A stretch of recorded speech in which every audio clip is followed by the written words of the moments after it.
and welcome to the Other 14 FC podcast. I'm Alex, Crystal Palace fan. And I'm Tom, a West Ham fan. And this is your podcast for everything not top six. Tired of your team being last on match of the day and not getting the flowers they deserve? Well, that's about to change because we're going to give those teams the flowers they deserve. What do we have coming up this week, Tom? So, kicking off 2 preview episodes for the season. We're going to go through the other 14 teams who finished in the top half of the table in this episode. Then next week we'll be going through those who finished in the bottom half. So today we've got Newcastle, Aston Villa, Forest, Brighton, Bournemouth and Brentford. Okay, they finished 10th, but still it had to divvy it up. And we've got some fan voices included on that, so it'd be good to hear from them as well. Yeah, I love how none of our teams are in the first week's episode. Yeah, stay for the misery banter in the next week's episode. Yeah, exactly. And I think we just want to caveat it with we're doing this early in the summer, so a few things may be out of date, but yeah, hopefully everything hasn't changed too much in that. Yeah, there's going to be it'll be a big summer for them, and they may have addressed all of those needs in the next couple of weeks. But, Alex thought the summer would be a great time to go jolly off to America. So, we're having to pre-record. Yeah, I think we're just doing it so we seem like we Mystic Megs and know everything right. Do you know what I mean? That's what it is. When we get absolutely everything wrong, it's going to be brilliant. But how's your last week been since we last caught up anyway? Get up to anything interesting? Yeah, good man. I had some time off work, so unfortunately didn't go anywhere, but had nice chill at home, took advantage of the weather, went to the park and that, and I downloaded The Last of Us Part 2 and started playing that for the first time, so got some gaming in as well. Nice, that's happy days all round then, ain't it? Yeah. I can tell you're looking bored in the off-season of football, aren't you?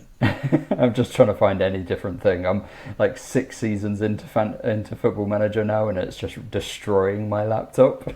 Worst thing is you only started that when the Premier League ended. Legit, I've spent days on it this summer. What about you then, mate? How you been? Yeah, all good. I went to see Oasis in Manchester last weekend, so that probably timestamps us quite well. But yeah, that was amazing. It was so weird to be at a concert where there was basically 100,000 people and everyone knew every word to every song. It was just it was crazy. I do love my gigs and everything, but it was a bit of a different level really, where I don't want to sound really up my own arse, but some songs transcend being songs with them at this point, don't they? And it was mental.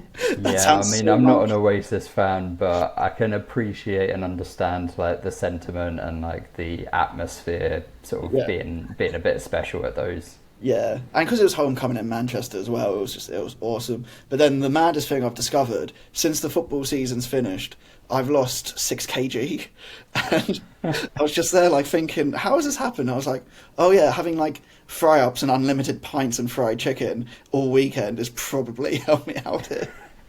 Yeah, all the away trips where you're just drinking from 8 a.m. probably not helping. Yeah, I think we should manufacture the non-off-season football diet or something and give that to people moving forward. You're going to need to write a book for it, mate. It's literally, I've got a little graph on an app, and it's as soon as a week after the FA Cup final, it's it all starts going down, and I'm fuck me, it's so obvious. But I'm going to do diet tips. Yeah, exactly. Stop watching football. Stop watching football. Get into something like swimming or whatnot. But, yeah. Cool. Okay, should we take a break, then get into our previews from all our teams? Let's do it. Okay, and we're back. So, like Tom said, we're going to start with, in table order. So, we'll start with Newcastle as they finished highest out of the other 14 teams. So, I think we all know Newcastle had a pretty good season, finished 5th in the league with 66 points and a plus 21 goal difference, with their top scorer being Isaac, with 23 goals overall. So, yeah, we'll jump into Scott, who has left us a kind voice note as a Newcastle fan. Well, Scott here, Newcastle fan. Thanks for the invite, Alex. In terms of hopes for next year, I think so much of this depends on the business done in the next month. As I'm saying this, Elanga has just been announced about 15 minutes ago, which is a great start. I think he's expensive, but at the end of the day, 6 goals, 11 assists last season, only 23. Playing with his fellow Swede, Isak, up front, I think that could be a really exciting signing because him, Isak and Gordon up front, Tonali, Joelinton and Bruno just behind. That's a good front three, but we need more. Trafford, Burnley keeper, has been spoken about a lot, and although I don't think that's the most important position, competition for Pope, he's probably going to be the future England number one. But we need way more. I think our hopes do entirely depend on squad depth for next year, because the last time we were in the Champions League, we just couldn't hack it. Too many injuries, not enough squad depth. We had the likes of young Lewis Miley playing home and away at PSG. So we need more players in. Wilson's just left the club today, so that means we've got Isak, and then the young lad Osula is our only other striker. So we need a third choice striker, another centre back, another sentinel midfielder. So a lot depends on what happens in the next few weeks. But good start with Elanga. In terms of the hopes, it's got to be top four. We want to establish ourselves as one of these teams. So the hope would be top four, top five minimum, and hopefully that will be enough for Champions League again next year, the way things have been this last year. But it's going to be way harder next year because everyone's improved their squad so much. Liverpool are going mental with their signings. Really good business. Arsenal maybe getting Gyökeres. Chelsea have bought a few good players. And then, man, you've bought good players as well. But blimey, they've got a lot of ground to make up. But in terms of hopes, it's going to be hard to top last year. As you know, Alex, winning our first cup in 70 years for us, it was one of the best days of my life watching that.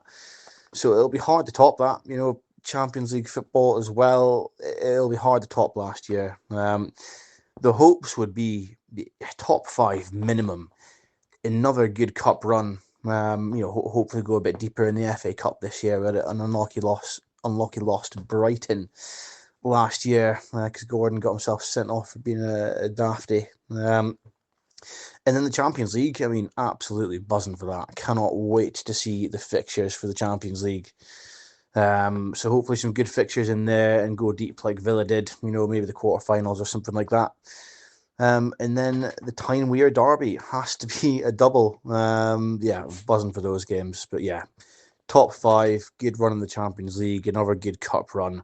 That's what I'm looking for. Cool. Cheers, Scott, from Aberdeen for that one. Yeah, I think Scott touched on a lot of stuff that we spoke about last season, really, when it comes to squad depth at Newcastle. That's the main thing to whine about with the Champions League and wanting to get further in the Cups. Would you agree with that, Tom? 100%. The arrival of Anthony Elanga is really important for Newcastle. Some of me feels that Jacob Murphy is probably due a little bit of regression. I think he outperformed his sort of role this season.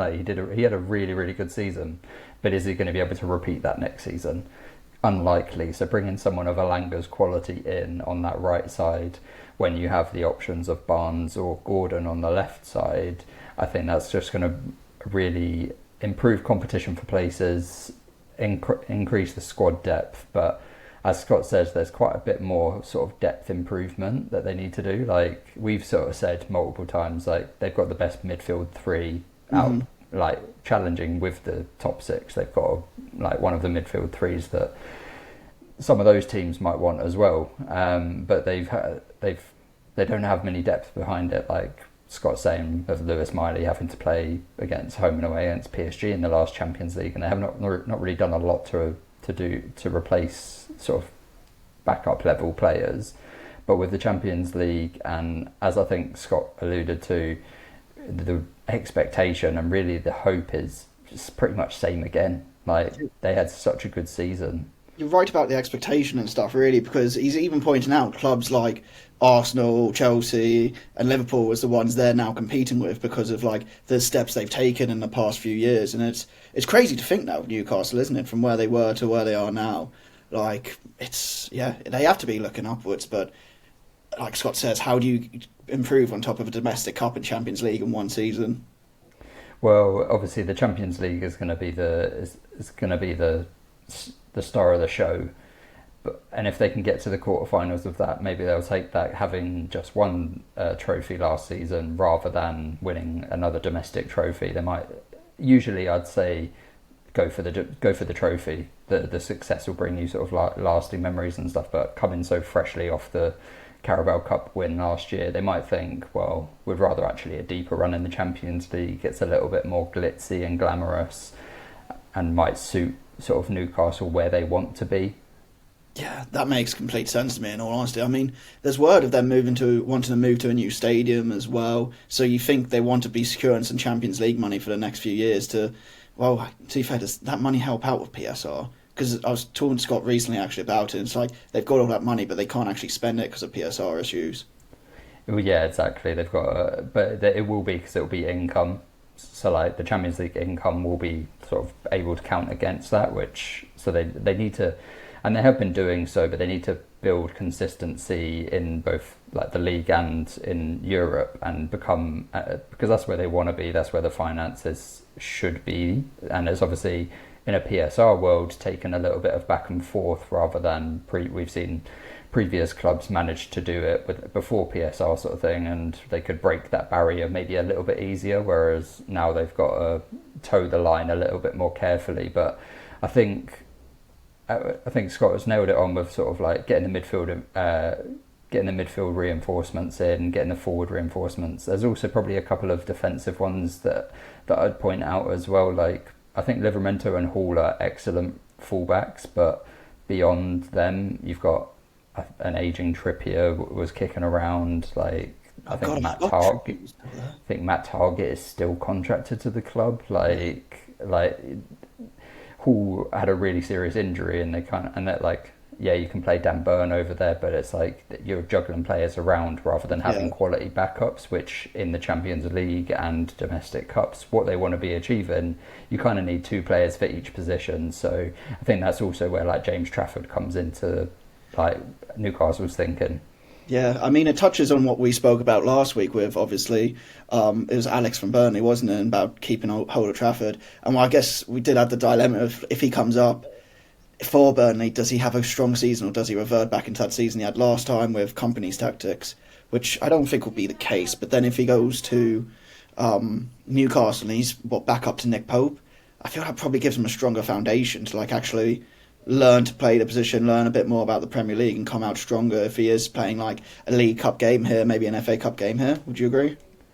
Yeah, possibly. It's one of those that can be kind of difficult to tell. He might do great from like sitting for a year or two and learning under Nick Pope and playing just in the domestic cups, or it might hinder his development a little bit because he's not playing week in, week out. But obviously playing behind Newcastle's backline is probably going to be a better situation than playing behind Burnley's backline as a newly promoted team. So it's one of those that I think it would probably be a good move for Trafford.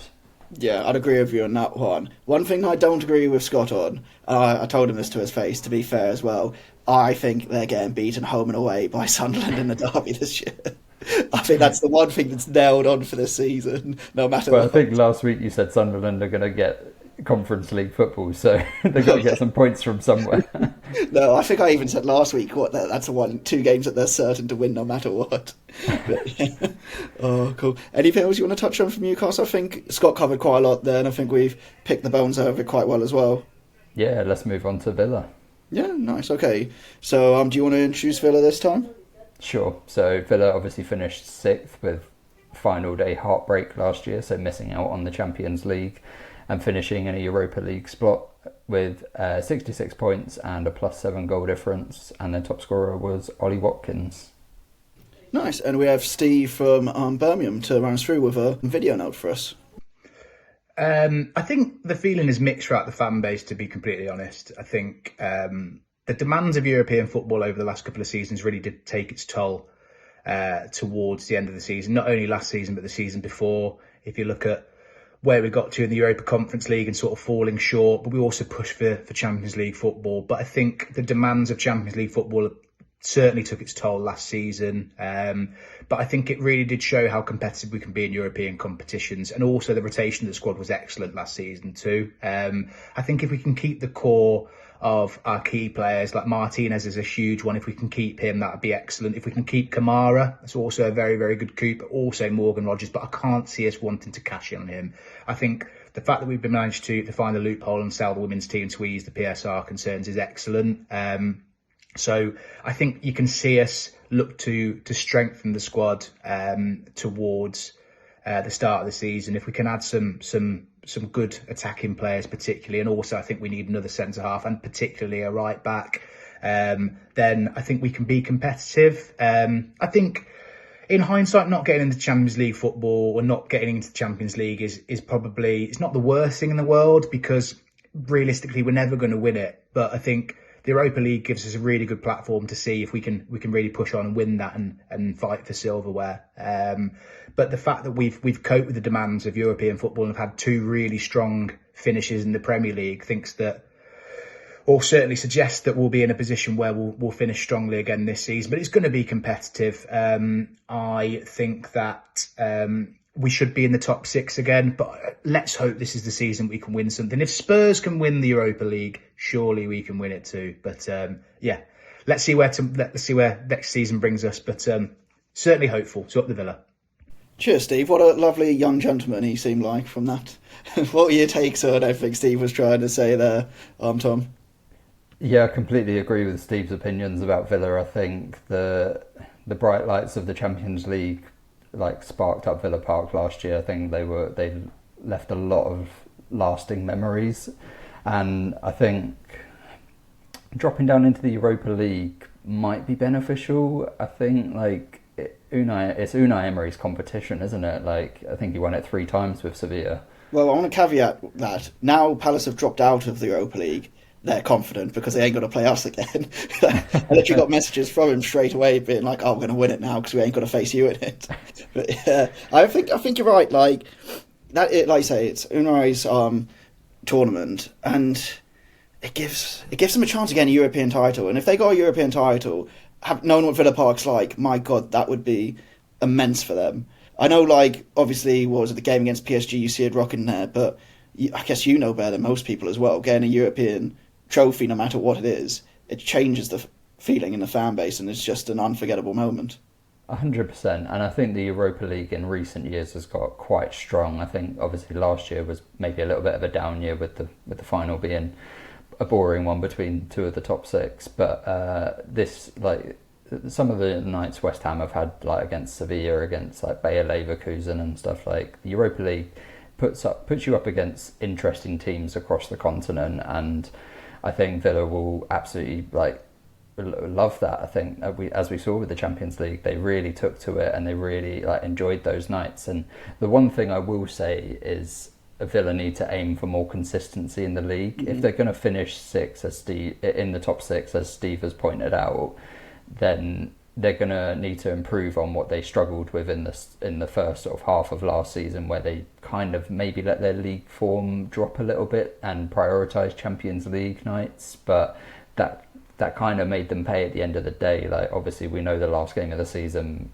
feels like they got a bad decision and they could have got Champions League football. But really, I think all Villa fans realised that the first several months of the Premier League campaign is where they dropped those points that would have got them Champions League football at the end of the day, dropping too many draws and stuff. And I think that's where they need to balance it a little bit more. With the Europa League, maybe obviously being a step down from competition-wise from the Champions League, maybe they were able to balance that Thursday-Sunday fixture list a bit better. Yeah, I'd agree with you on that. And I mean, we're seeing similarities between what Steve and Scott are saying. They're both looking and wanting more depth in almost similar areas, wasn't it? In the centre backs, it's crazy to think. I think it has to be at that level. I think when you're playing, as I say, for Villa Thursday, Sunday, you need a lot of depth, and it was as David Moyes at West Ham just wouldn't rotate really. It was lucky that we had a couple of games where we were winning, so we could rest a few players, but otherwise he would play the same team, and it kind of the next season after it really diminished their sort of energy. But I think one thing about Villa I will say is that they're always going to be interesting in the transfer market with Monchi as their sporting director kind of role. They always seem to be in on these swap deals that aren't swap deal kind of like transfers, or they they sell John Duran rather than Ollie Watkins. Like there's always something interesting going on with transfers and Villa. Well, because I see Steve touches on that as well, and maybe not on transfers, but with the PSR selling the women's team, like a bit of what's happened with the Europa League stuff at Palace has made me think, why the hell should a team try and follow the rules anymore? Like, if you can sell your women's team and it gets you around a loophole, why not do it? I mean, that's what everyone's doing now is loopholes. Yeah. I think everyone was laughing at Chelsea handing out these 8-9 year contracts, and now other teams are cottoning on that. Actually, it's a great way to like amortize the finances of a contract, and I think they're becoming more common. yeah, I mean, I think both of us as like truists of football don't want to see that happening, but at the end of the day, what have you got to do to survive against stuff like that? It's just, but yeah, it's not the purest form, but yeah, it's something now I guess we have to just accept moving forward, which sucks big time. But like Steve said, Villa are going to take advantage of it. You don't want to be ones left behind. You want to be the ones in a position where you're going to be looking for Champions League or Europa League football. Yeah, 100%. Nice. Anything else you want to touch on Villa before we move on to Nottingham Forest? Nah, let's go to Forest. Nice, cool. Okay, so Forest finishing 7th. I know they were a bit disappointed with that finish, in all honesty, even though, well, just because the campaign before the last few months had been so good. Finished 7th with 65 points and 12 plus goal difference, with top scorer being Chris Wood with 20 goals. And I believe we have Mark, who's also sent us in a video note. So let's see what Mark has to say. Hey up, Alex and Tom. Plenty here from 100 Things We Learned from Film podcast. When I'm not watching films and reading Wikipedia entries for movie production companies that haven't existed in 20 odd years, I am an avid Forest fan. What do I expect this season? After 24-25, who knows? I mean, we were written off by the pundits, football writers and those little tubes on Arsenal Fan TV. We, the fans, knew something was brewing at the start of last season, but I don't think anyone expected some of the results that we got. We're talking Liverpool away, historic doubles over United and Spurs, despite the fact they were shit last year. Smashing 7 past Brighton, you're welcome, Alex. A Wembley semi, and of course Europe for the first time in 30 years. I'd love to say we'll see more of the same, but I am tempering my expectations just that little bit. Nuno loves a small squad. Without high impact, hard working press being utilised every Thursday and Sunday, it could spell a long season for the lads. I think like every other team in the other 14, other than Sunderland, who are playing the newly promoted Forest game, about 8 players bought in the first week of the transfer window. Go on, lads. The lack of transfers is already starting to worry our fan base. Igor Jesus is in. He scored against PSG in that stupid club world bollocks that's going on. Seems to have been going on for like 3 months. But looks like he could be the real deal to support Woody up front. Alanga, I think, is probably, as I'm recording this, on his way to Newcastle for 55 million. We'll see about 40 million of that after the sell-on to Man United. I'm not sure I could replace him for that, but Edu and the scouting team will have irons in the fire, and Daddy Marinakis is not afraid to throw cash at problems. In my opinion, we need depth to support. So I'm talking an excellent first 11, plus another 5 to 7 players that want to play for the badge, this badge. And don't mind Thursday nights in Lithuania, the Irish Republic, wherever. I'll take 10th in the league and a 2-1 win in the final of the Europa Conference League against Fiorentina. You know what I'm saying, Tom? Great podcast, lads. Keep it up. And good luck for the season ahead to all the other 14. Yes, even Brentford's XG virgins. May we all get a chance to upset the Sky Sports pundits this season.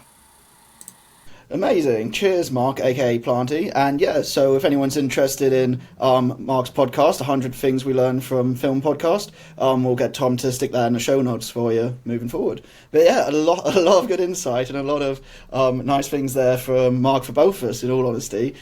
Just wanted to say for him as well, I mean, he was saying hoping for a 2-1 win in the Europa Conference final. He can probably upgrade that now to 2-1 win in Europa League final. So yeah, I mean, since he recorded that, for us to have gone even better off season, I think. Yeah, I was going to say, when do we want to discuss this? Because it's like, obviously quite heartbreaking for you, but now is probably a perfect time to discuss it, with Forest taking that spot and going into the Europa League. Yeah, I mean, I don't want to discuss it too much because we're still probably going to put another appeal in. I think as recording, there's like a fan march protest on it. Like, I, as a Palace fan, and I may be one of the only ones, it's got to the point where I just want it to be over now. I just want to know what competition we're in, and let's just go ahead with it. Like, yes, it's disappointing we're not going to be, well, we may not be in Europa League, but if we finished 7th in the league and got it, we would have been really happy.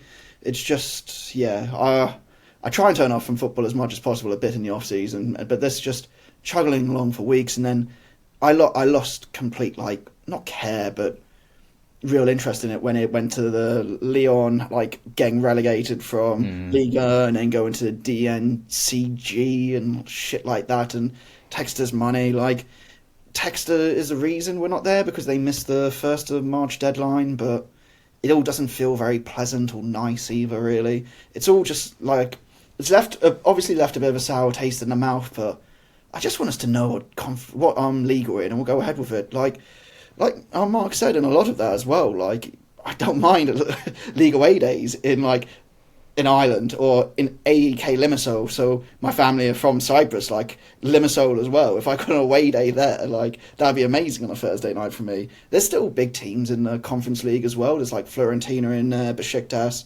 There's enough away days, but I'm not devastated by the news, if I'm being brutally honest. It's like we said like the silver lining for Forest fans. I think all the same applies at that we said back then after the season. Like, it'll be a great competition for Palace to be in, given they've not been in Europe before. It's also much more likely that they're going to win games against those teams, so you might be able to go on a run, like as we saw West Ham did. And whilst the Europa League is obviously a little bit more glitzy glamour, you come up against some better teams. Like the Conference League, being able to win that trophy brings a smile to my face every time I think about it. So I completely agree with you. I think, like, you just want to find out at this point, and probably by the time this is out, we'll know a little bit more maybe. But let's bring it back to Forest. Yeah, 100%, because I wanted to say, like, I didn't want to caveat too much Palace there, because Mark brought so much good stuff to the table for us. And yeah, I mean, one thing I really hope, bringing it back to Palace a tiny bit, I really hope there's no, like, animosity between Forest and Palace fans. But, like, it's so stupid. Like, I feel like we're a fan base that have always, like, not had, like, important games against each other, but, like, always enjoyed the company of each other's fans. And I hope that this doesn't spoil it. Like, Forest writing a letter thing, I think that's all a load of nonsense. Not from Forest doing it. I think the media playing it up is a load of nonsense. And yeah, I mean, I think there might be some fun banter. I hope it, like when you're at the game, sort of thing. Like, there might be some chants to and from, like, "Oh, we got you kicked out of Europe," etc. I think something like that. I don't imagine this will get nasty, because it all feels a lot like bureaucracy rather than actually, like, the fans doing anything. Exactly that. But yeah, let's go into some of the things Mark picked out there. Do you want to take it away? Yeah, so Forest are probably, like, I think Mark says, like, they've got quite a bit they need to do. Like, obviously they sort of tailed off towards the end of the season. They were up there chasing in the title race at one point, and then they finished 7th. And those last couple of months, they weren't really able to string any consistency together. They've lost Anthony Elanga now, so what does the attack look like? Like, Chris Wood, another year into his 30s, coming off one of an insane season, but again struggled in the later months. Gibbs White might be off. Hudson-Odoi had injuries towards the end of the season. I just want to cut in there. I don't think Gibbs White's going. This is going to be famous last words, and when this comes out, he's probably gone. I just don't see it. I don't see him leaving Forest yet, maybe. Like, why not give it a go in the Conference League or Europa League now with Forest and see how you go? Get that feel of European football in a team where you're the focal point, rather than going what's he linked with Spurs and, like, maybe playing here, maybe playing there. But I feel like Spurs have so many people in that one position as well. It's like, why not do it for us for one more year and just see where you can get to with it? I think it helps him evolve as a player as well. So I don't think it's a foregone conclusion that he's off. I think another year I think he's still quite young, so, like, another year at Forest playing in the Conference League, the Europa League, could do really well for him. But is he going to want to stick around when they've lost, like, Elanga, and they might sort of, like, I don't know, the regression in the league might happen a bit more. Do they have the squad depth to do Thursday, Sundays? Because that's the question, really, isn't it? Like, they had a really good 11, but then apart from their sort of, like, one or two players, I don't really trust, like, their replacements. Like, that one thing they've done really well is keeping the defence together. Like, I know Nico Williams and I think Ola Aina have signed contract extensions. not hearing anything really about Murillo I going, which is was quite surprising. about to say keeping Murillo is massive because even last year, well, just throughout the season, a lot of my Forest fans at work were just like, yeah, where he's going to be He's gone, gonna someone's go, going to snap him yeah. up, and he is vital to that team as well. Like, it's Yeah, and then like as we said in the team of the season, like Matt Sells is their regression there. Like he had a like similar to Wood, he had a career season for him. Milenkovic, like can he like keep up the level that he was playing at last season? They've, as I say, they've done well to keep the defence together, but is there going to be some regression in how they play over the course of a season when they have the additional Thursday Sunday challenge? That's one thing that I'm particularly worried about for Forest. yeah. I mean, I feel a massive, massive thing for us is going to be how they start the season. Like, if they go off on a good foot with it, I feel like all the good times, all the momentum from last year kind of rebuilds again. But I feel like if there's a couple of losses in those first few games, it could be like the tension that I feel like most fans were feeling for them at the end of the season could grow back in. I mean, the first three games, Brentford, Palace, West Ham, if I mean it's a pretty nice run to begin with. I'm not going to lie, even though both our teams are in there. If they get away with in those with 7 points, I can see them being on that upward spiral again, and Nuno like taking them away a bit more. But it is who they bring in. Like Mark said, the on transfer front it is a bit quiet at the moment for them, and they really, I guess they do need to fill up the squad a bit more, don't they, to be able to do that rotation throughout the weeks.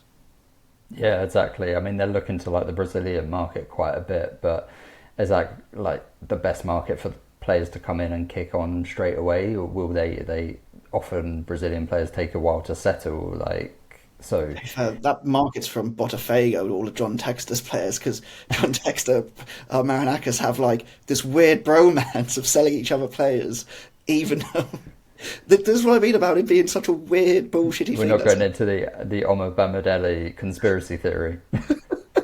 Oh, good lord! But yeah, I mean, I really hope Forest don't regress this season because I feel they have a fan base that deserves to have like a lot of fun going through the season, and I hope as well they remember, even if it wasn't as good as last year, they keep like, what's the word I'm looking for? Keep a level head with it all. Do you know what I mean? I completely agree. I think Forest fans have got a saner head than that, but you never know. Some bad results and they could start turning. But Yeah. Nice. Cool. I want to thank Mark for that massively, and also thank you for the 7-0 win against the team we'll look to move on to next. So, yeah, moving on to Brighton, who finished 8th. I mean, I think Brighton fans probably wanted a bit more last season. Would you agree, Tom? What? yeah, Yeah. they finished 8th. To be fair, it was Fabian Hertzler's first season. Yeah. We've got a write-in from Guy Hirati to give us our Brighton fans' perspective. So Wait, I'll you read it out for him. didn't let me read out the stats first. You're getting ahead of Oh, yourself. sorry. There we go. So yeah, finished 8th, 61 points, 7 goal difference, and they had 3 top scorers in Matoma, Welbeck, and Pedro with 10 goals each. So yeah, I'll Cool. let you take it away now, Tom. Yes, so Guy Hirati wrote in, last season was a pretty big jump from 23-24, plus 13 points and a new manager willing to adapt and change. We struggled with injuries, having the worst of the entire league in most metrics, and still achieved 8th, which was only a bit off what I expected from us at 7th. Towards the end of the season, we saw many players come into their own. Weaver and Gruder especially really improved. Starting from Newcastle in the FA Cup, Gruder started looking like everything we were promised and more. Weaver really started to look like a high-level Prem performer and looked like an excellent backup for a fullback. Some players on loan really caught his eye. Malik Yakoule was top class on loan at Sturm Graz in the Champions League and in Austria. He really liked the look of Andrew Moran, Irish bias, on loan at Stoke, one of their best consistent players. And consistency was something that he felt they lacked and really held them back last season. They've signed statistically one of, if not the best, Eredivisie centre-back in Olivier Basagli, the best left-back in the Belgian Pro League in Maxime de Kuiper, and one of the best under-21 centre-backs in the world in Diego Coppola, the best talent to come out of Greece in years in Charalampos Kostelas, already a full season of professional football under his belt, and he was only 17 when he played. He thinks really it's looking bright for them. However, the departures of João Pedro will obviously hurt, and potential departures of Estupinan, O'Reilly, Ayari could harm. But he thinks they will achieve European football this year, and anything less than 8th, unless they get another mad injury crisis, will be a season to forget. What do you think? No, so I'd just say, well read, Tom. Tom is available to read you bedtime stories if you wish, at a minimal fee. I already read them to Alex, so... Love it. But yeah, I want to start with something I think I've said about Brian before. I'm not going to lie, I don't know most of those signings, but I know they're going to turn up and probably put in a fucking brilliant game against Palace and most of the league. Like, you just know their scouting system is going to bringing in young talent that will then end up playing really well and earning them another 100 million each time. 100%, yeah. I think we called it out towards the end of the season that they needed some defensive personnel changes. I'm sure you're very happy to see the back of Lewis Dunk and hope that his career is fully on the decline now at 33. I want him to keep playing, if I'm being brutally honest. I don't want him gone, but yeah, their defenders are coming in are looking like the business, and this is the first time. Well, no, I worry about Brighton doing well every season, obviously, but this is the first time in a long time when I'm there like, fuck, it could all start clicking for them big time now. Yeah, they lost Pedro, but I think he was vital to them last season, just scoring not momentous, game-changing goals for them a lot. Every time Brighton needed a goal, it seemed to be Pedro either winning the penalty, scoring a penalty, or scoring a goal here and there. But I think losing him, weirdly, they might become a stronger team, and it gives Hertzler this first season of knowing what the Premier League's like, knowing there's probably going to be a dip at some point. How do you get out of it? What's going to happen with injuries? He knows how to take the league. Not that he didn't take it seriously, but he knows the ins and outs of the league a bit better. And he's probably going to fucking storm it and get them Europa League or something. And it absolutely terrifies me. And they're going to want big revenge against us with the double from last year. Yeah, I think Guy is clearly very knowledgeable about everything that's happening at Brighton over the summer as well. And it's just... I'm pretty scared this season about how good Brighton could be. Yeah, I think they've absolutely got to build on Hertzler's first season. I think anything less than 8th or sort of challenging for a European spot, or maybe going in deep in one of the domestic cups, would be a disappointment for them. I think, as you say, Hertzler would have learnt a lot from last season. There was a period, I think, in sort of February, March, where they had a run of defeats, and that they were able to recover from that by the end of the season, but kind of did damage to their European hopes in that period. But I think with the loss of Pedro, and I think Guy sort of referred to him specifically, we'll be looking at a lot more Brajan Gruder, the young German who sort of plays in a number 10 or can play either sort of the wing spots. But I think that's sort of they might not necessarily be looking for a direct replacement for Pedro and hoping that Gruder comes and steps into the team, because in attack they've still got Danny Welbeck, as I say, one of their joint top scorers last season, and they've signed these 2 young Greek forwards. So they might not think, right, well, let's maybe not replace Pedro as a 9, but we'll replace Pedro as a 10 with Gruder coming through. So yeah, I mean, that Brighton are like me in Football Manager, they just hoover up wonder kid attacking midfielders, so it's no surprise to see they've got someone ready to come through. Yeah, it just feels like they're going to come through, and we saw snippets of it last season, and you think it's just more experience, they're going to get better. Yeah, it's a bit worrying as a Palace fan, but I mean, as Brighton fans, you must be excited for the new season. I think if you get a few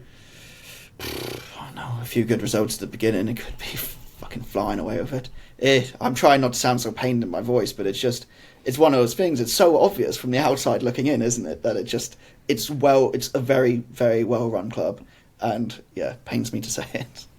Yeah, should we move on to another pretty well run club? Maybe a little bit more up and coming than Brighton, feel a bit more established.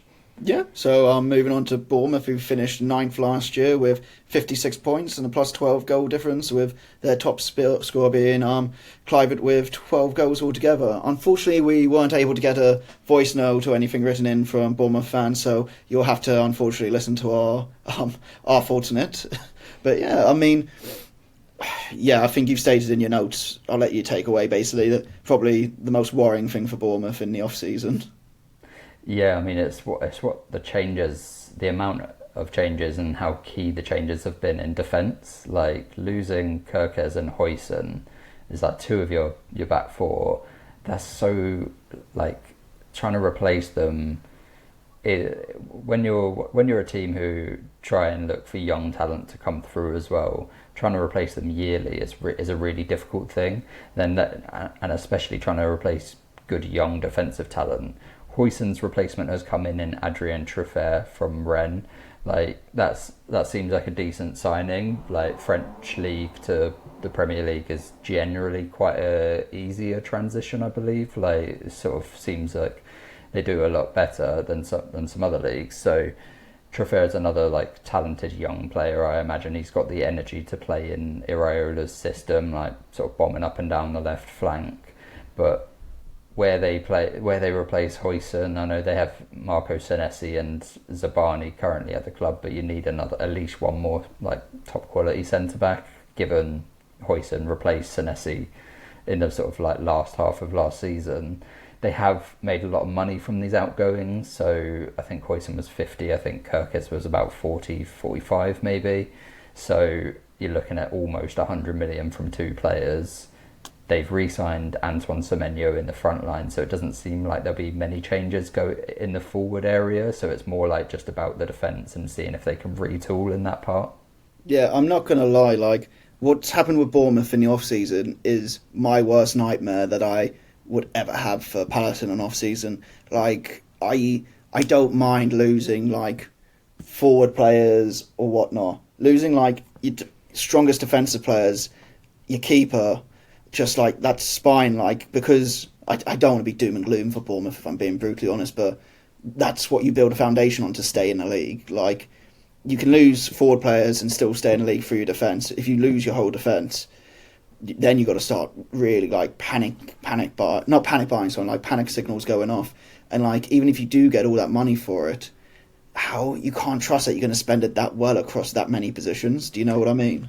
Yeah, I mean, it's my frustration with that system of play. Like it's sort of what Dortmund have done for so many years. Like we'll buy young players and we'll sell them off at profit. Eventually, you hit a road, and it's still early in Bournemouth's sort of like tenure of doing that. It's probably only been in the last couple of years since they got new owners, sort of thing, who have done, like they've implemented that kind of structure of looking at young talent who have resale value.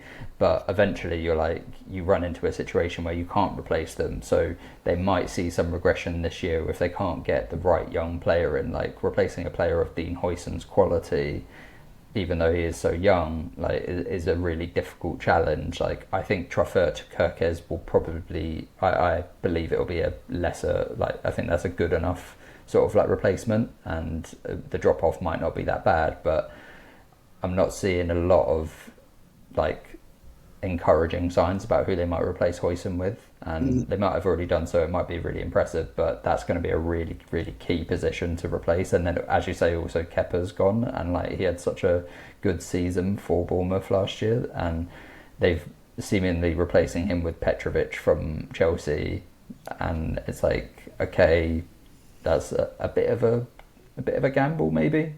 Am I going too far and saying like I'm a bit worried for Bournemouth this year, like in relegation terms, not like top of the table terms, top half of the table? Sorry.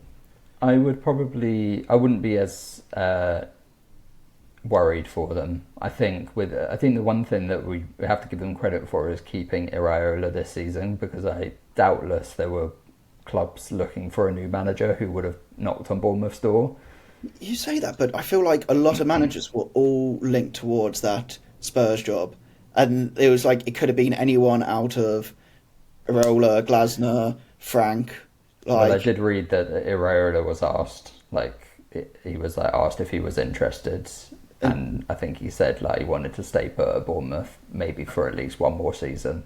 That's it. As soon as that job though got filled, it felt like, okay, every other manager's safe. Fucking, do you know what? I've just said that, and we're definitely going to put this out. And like 3 managers are going to have moved.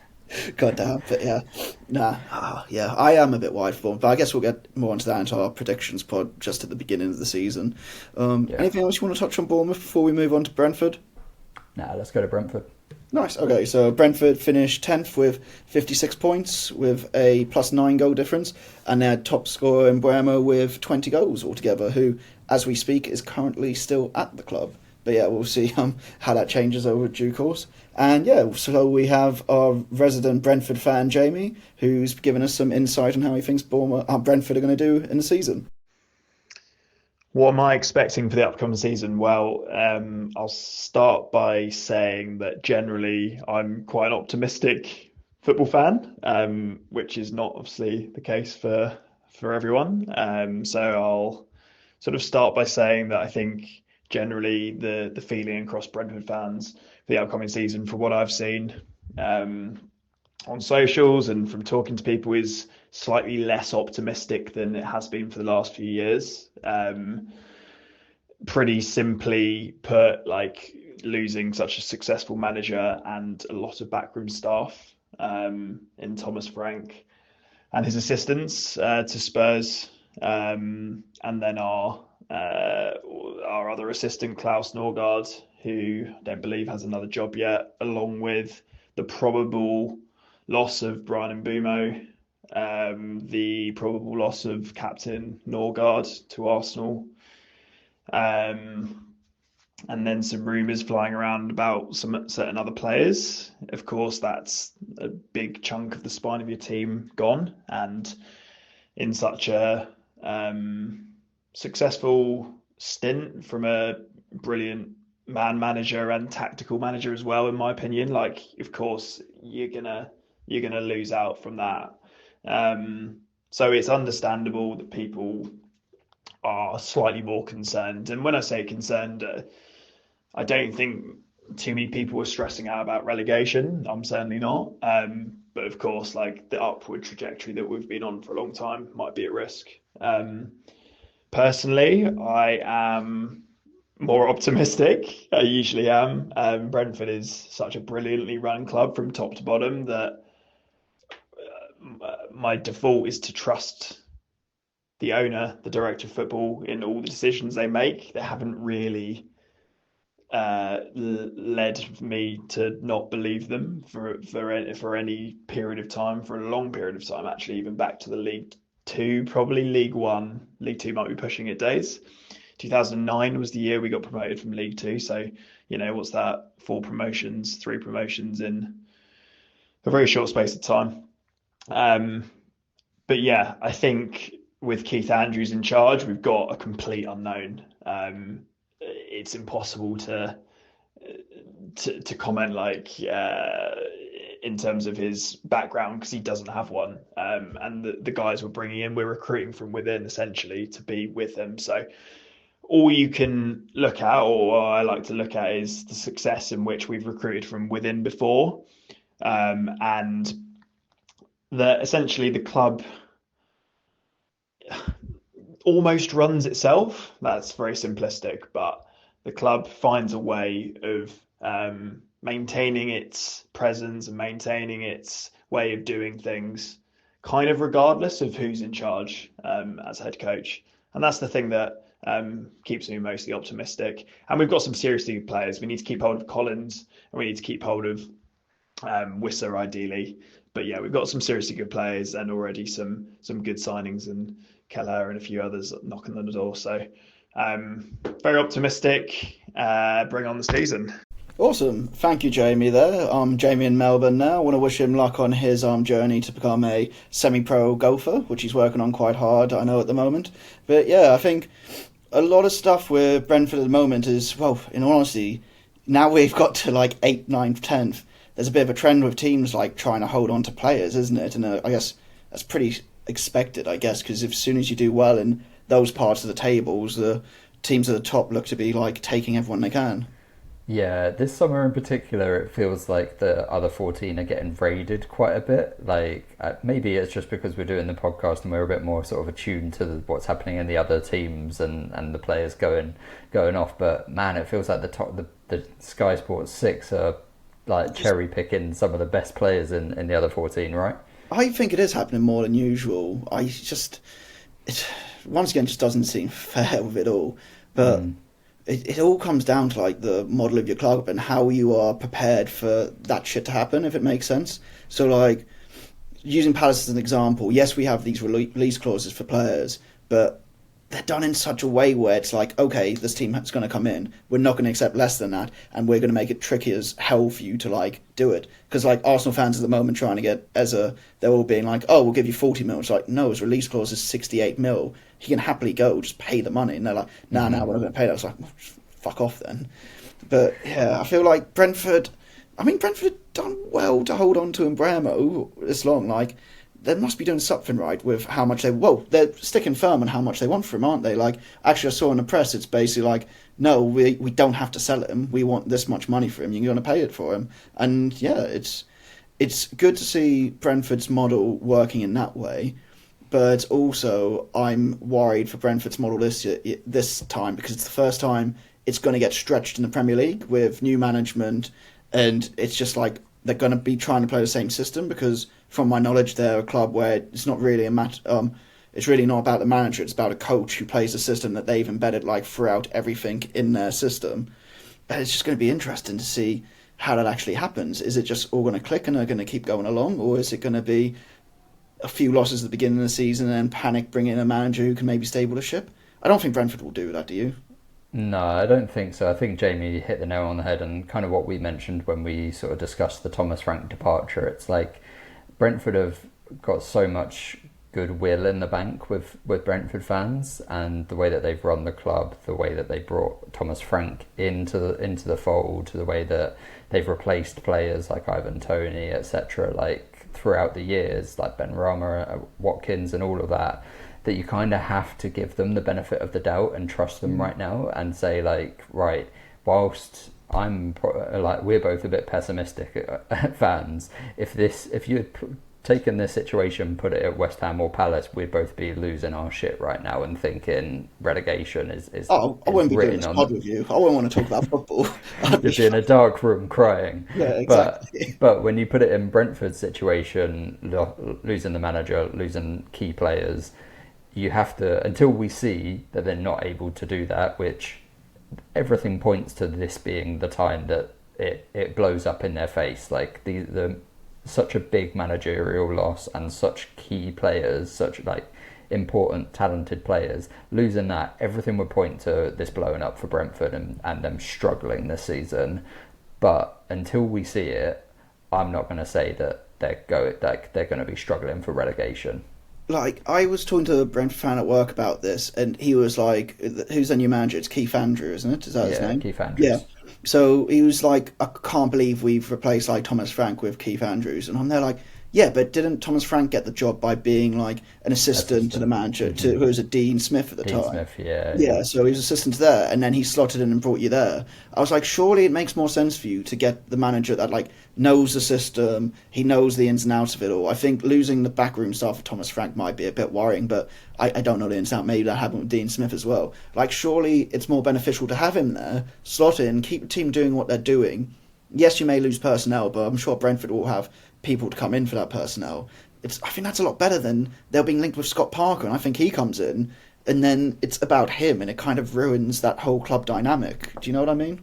100%, yeah, I agree. And as I say, like until they prove us that it won't go right, we need to see and wait for that to happen. Like, we can predict that it won't go right because Keith Andrews has no skins on the wall with his managerial career, but I guarantee you people were saying the same thing about Thomas Frank when he took over, but it was in the Championship, so maybe it had less more national eyes on them, and it was a bit more Brentford fans maybe saying, as Jamie sort of said, like by that point they'd got so much goodwill with the owners that they were just like, they probably trusted it quite a lot, whereas now we're looking at it with the Premier League guys and it's obviously a lot more scrutiny about it, like who is Keith Andrews, like what's he going to do and stuff. But as you say, like it is a system thing, like it's a club wide thing. Like I don't think it's all going to be on Keith Andrews. Like they brought in some really talented assistant coaches as well. Like I know they got Arsenal's under-21 academy coach sort of thing. So like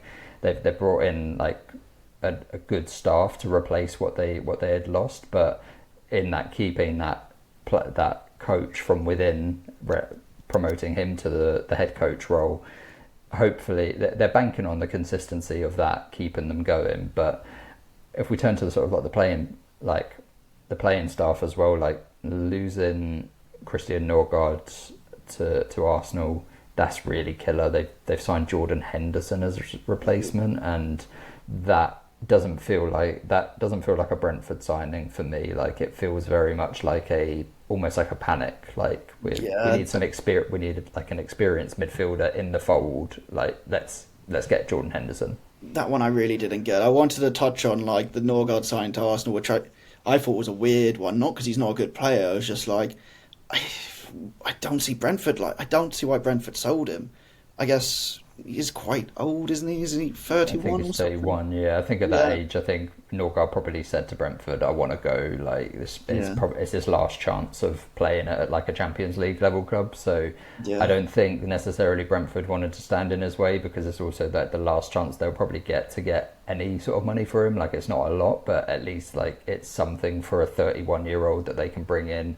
They brought in Jordan Henderson on a free transfer. Obviously, probably be decent, like quite decent wages he'll be on, but they might be able to that whole reinvest in that 7-8 million that they get from Norgard into other positions. Like, as you say, they're holding firm on the Mbeumo fee because they can, like, they run the club so well that they're not in a financial position where they're like unlike West Ham, who have had to sell Kudus because we needed to buy players. So it was like, we need to get someone out to get someone in. Brentford doesn't feel like it's run like that, and hasn't ever done. No, exactly that. I mean, I don't really understand the Henderson one, but maybe he'll prove us wrong. I mean, I think a lot of people lost faith with him after he went to the Saudi League, in all honesty. But I mean, maybe. No, I don't want to get into too much of that, if I'm being brutally honest. Cool. Anything else you want to touch on Brentford before we wrap it up for the week? I think just the last bit about Kelleher replacing Flecken, that like we mentioned it before, so we won't go too much into it, but that's another like big change. Like, it'd be really interesting to see how Kelleher displays as a number one. Like, having been so sort of like highly rated for a few years as a backup goalkeeper, replacing quite a experienced head in Flecken. We'll see what happens. It is interesting. Like, I always feel like when you see keepers, like a second choice keeper doing well, it's like, okay, it's good Spurs, you just see it. Can they do it over a whole season? And that's where it can get a bit sticky. But yeah, let's see what happens with that. Cool. Okay, let's wrap it up there. I think we did quite well with everything. So yeah, we just want to say rate and review the podcast and tell your friends, because we want to get out there a bit more so we can get a bigger net for fans to send in voice notes next season. And yeah, I want to give another shout out to Mark's pod, 100 Things We Learned About Film. Like I said, Tom will put that in the show notes if anyone's interested in seeing any film. What's the word I'm looking for? Insights into films and whatnot. Go there. And yeah, otherwise, feel free to follow us on socials at Instagram, TikTok, Blue Sky, and Reddit at Other14FC Podcast, and email in at Other14FCPodcast@gmail.com. But otherwise, yeah, Tom, I'll see you next week for part 2 for our pre-season reviews. Yeah, see you next week.